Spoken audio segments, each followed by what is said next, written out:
नमस्कार दोस्तों, स्वागत है आपका हिंदी नॉलेज शो में। तो दोस्तों, चीनी इतिहास का सबसे बड़ा आर्थिक संकट शुरू हो चुका है और ये संकट इतना बड़ा है, ये कहा जा रहा है कि इसके दौरान या तो चीन से कम्युनिस्ट पार्टी की सत्ता गायब हो जाएगी या फिर अपनी सत्ता बचाने के लिए कम्युनिस्ट पार्टी को अपने राष्ट्रपति शी जिनपिंग का सफाया करना होगा। दोनों में से एक काम होना निश्चित है। और आपको बता दूं कि इस चीज की शुरुआत एक हफ्ते पहले हो भी चुकी है। आपको मैंने एक हफ्ते पहले खबर दी थी कि चीन में जो बड़े बड़े शक्तिशाली बैंक है, जिनके पास अकूत संपत्ति है, जो दुनिया भर के देशों को लोन बांटते फिर रहे हैं, उन्होंने अपने लोगों को ही जो खाते में जमा पैसे थे वो रिटर्न करने से मना कर दिया था। जिसके बाद चीन की जनता ने प्रदर्शन शुरू कर दिए थे चीन के हैनान राज्य में, और वहां पर कई सारी जो बैंक ऑफ चाइना की शाखाएं थी उनकी घेराबंदी भी कर डाली थी। और इन प्रदर्शनों में कम से कम 5,000 से ज्यादा लोग शामिल थे,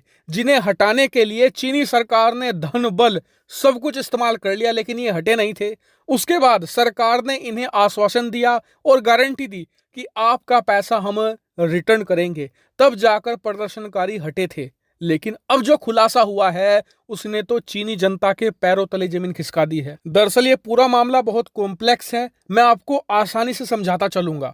दरअसल हुआ क्या कि अब से 15-20 साल पहले चीनी सरकार ये चाहती थी कि हमारी अर्थव्यवस्था जबरदस्त रफ्तार से आगे बढ़े, और इसके लिए इन्होंने अमेरिका की कॉपी करनी शुरू कर दी। क्या किया? रियल एस्टेट का रास्ता अपनाया। दरअसल सन 2000 की शुरुआत में भी अमेरिका के अंदर रियल एस्टेट यानी कि प्रॉपर्टी के बाजार का बूम आया था, जबरदस्त तेजी से आगे बढ़ा था। इसे ही चीन ने कॉपी किया। चीनी सरकार ने क्या किया कि बहुत सारी रियल एस्टेट कंपनी खड़ी कर दी, जो फ्लैट बनाती थी, बड़ी बड़ी बिल्डिंगें बनाती थी, और अपनी जनता को चीनी सरकार ने प्रॉपर्टी खरीदने के लिए यहां पर प्रोत्साहित करना शुरू कर दिया। जो बैंकों की लोन की ब्याज दरें थी वो बहुत ही कम कर दी, जिससे कि लोग भारी मात्रा में प्रॉपर्टी खरीदने लगे। अब इसका प्रोसेस कुछ ऐसा होता था कि एक रियल एस्टेट कंपनी कहती थी कि हम एक 20 मंजिल इमारत बना रहे हैं, जिसमें मान लीजिए 20, 25 या 30 फ्लैट होंगे।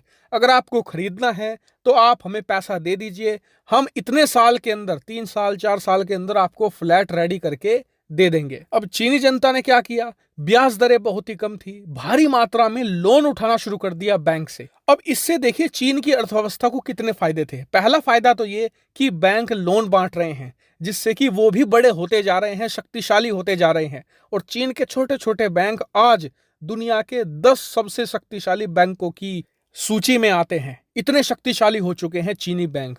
वहीं दूसरा फायदा क्या हुआ कि चीन की जो छोटी छोटी रियल एस्टेट कंपनियां थी, उन्हें जब पैसा मिलने लगा तो उन्होंने भी बिल्डिंगें बनानी शुरू कर दी जबरदस्त तरीके से।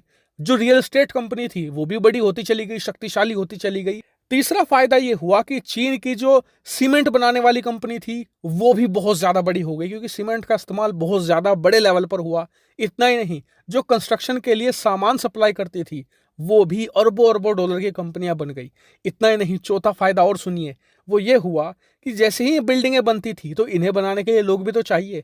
ऐसे में डायरेक्ट तरीके से और इनडायरेक्ट तरीके से करोड़ों लोगों को रोजगार भी मिला, और इसीलिए कम्युनिस्ट पार्टी ऑफ चाइना का जो ये प्लान था ये जबरदस्त तरीके से सक्सेसफुल हो गया। चीनी अर्थव्यवस्था लगातार 1 दशक तक दुनिया की फास्टेस्ट ग्रोइंग इकोनॉमी बन गई, और दुनिया की दूसरी सबसे बड़ी आर्थिक सुपर पावर भी चीन बन चुका है। लेकिन 2020 से जो खेल पलटना शुरू हुआ है ना, वो आज चीन को डुबाने की कगार पर है। क्या हुआ? 2020 से दुनिया भर में प्रॉपर्टी के दाम कम होने शुरू हो गए। क्यों? क्योंकि दुनिया भर में लॉकडाउन लगा था, लोगों के पास काम ही नहीं था, तो प्रॉपर्टी कहां से खरीदें। फिर आया 2021 का साल। इस दौरान तो चीन के अंदर प्रॉपर्टी के दाम बहुत तेजी से कम होने लगे, यहां तक कि चीन के जो बड़े बड़े शहर थे वो घोस्ट टाउन में बदल गए, उनमें कोई रहने वाला तैयार नहीं था। और इसीलिए जब चीन की बड़ी बड़ी कंपनियां अंधाधुन बिल्डिंगें बनाने लगी लेकिन उन्हें कोई खरीदने वाला नहीं था, इसीलिए 2021 में वो सारी बैंकरप्ट होने लगी। और इसमें सबसे बड़ा झटका था एवरग्रैंड का। दरअसल ये चीन ही नहीं, दुनिया की सबसे बड़ी रियल एस्टेट कंपनी थी, और पिछले साल ये पूरी तरीके से बैंकरप्ट हो गई। लेकिन फिर भी स्थिति कुछ हद तक संभली रही। लेकिन 2022 की शुरुआत में चीनी सरकार ने ऐसा कदम उठाया जिसने चीन की सारे घावों से पर्दा उठा दिया। दरअसल 2022 की शुरुआत में ही चीन में कोरोना फैलने लगा। चीन के राष्ट्रपति शी जिनपिंग ने अपनी जनता को ये दिखाने के लिए कि मैं बहुत सख्त लीडर हूं, अपने देश में जीरो कोविड पॉलिसी लागू कर दी जो अब तक जारी है।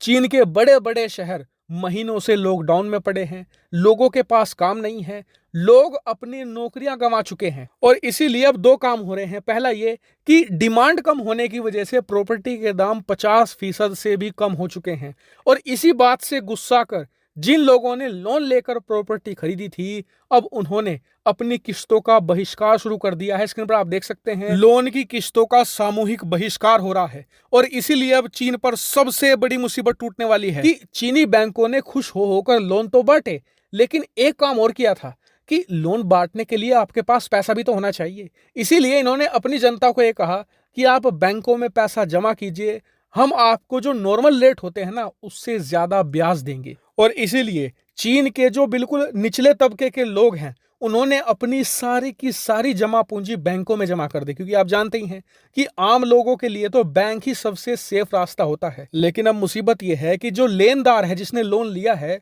वो लोन चुकाने की स्थिति में नहीं है, वो डिफॉल्ट कर रहा है, तो बैंक भी कहां से पैसा लौटाए।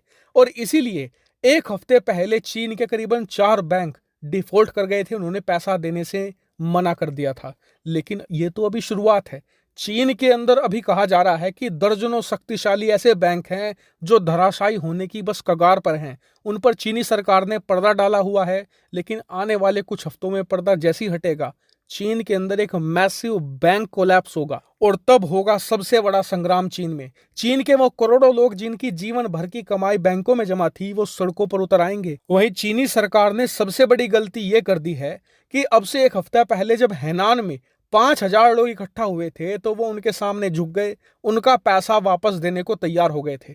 इससे पूरे चीन में संदेश ये गया है कि अगर हमारा बैंकों में रखा पैसा डूब भी जाता है तो उसे पाने का सिर्फ एक ही रास्ता है, हमें वो करना होगा जो हैनान राज्य में हुआ था, मतलब सरकार के खिलाफ जबरदस्त जोरदार प्रदर्शन करना होगा। और आप सभी लोग जानते ही हैं कि तानाशाहों का और कम्युनिस्ट विचारधारा का सबसे बड़ा दुश्मन है प्रदर्शन। आप किसी भी देश को उठाकर देख लीजिए जहां पर तानाशाही हो या फिर कम्युनिस्ट विचारधारा का राज हो, उनका अंत हमेशा प्रदर्शनों के जरिए ही हुआ है। और इसी बात को सोचकर आज कम्युनिस्ट पार्टी थर-थर कांप रही है कि कहीं ये उनके अंत की शुरुआत तो नहीं है, क्योंकि जितना आप सोच रहे हैं ना, चीन का आर्थिक संकट उससे बहुत बड़ा होगा। क्यों?